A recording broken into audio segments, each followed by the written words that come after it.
In today's video, I'm going to teach you how to restore deleted shared folders in Dropbox. We'll walk through the exact steps to bring back a shared folder you or someone on your team removed using the Dropbox website.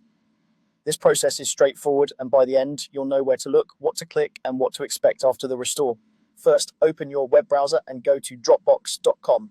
Using the website is the most reliable way to access all recovery options, especially for shared content.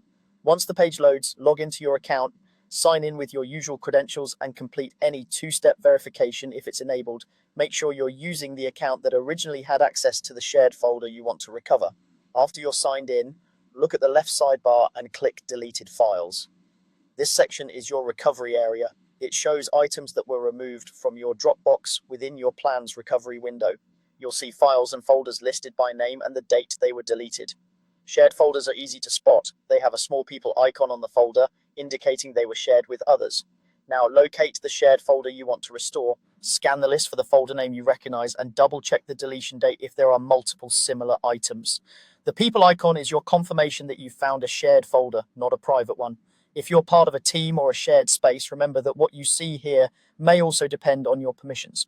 Once you've identified the correct shared folder, click the checkbox next to it. This selects the folder for recovery. If you see more than one version, choose the one that matches the location and date you expect. You can select multiple items if necessary, but for this demonstration, we're focusing on that single shared folder. With the folder selected, click Restore. You may be asked to confirm.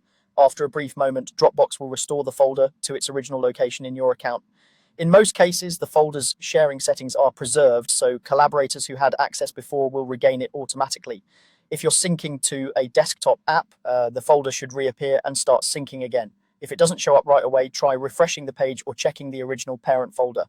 A quick recap: go to Dropbox.com, log in, click Deleted Files, find the shared folder with the people icon, select it, and click Restore. That's all there is to it. Thanks for watching.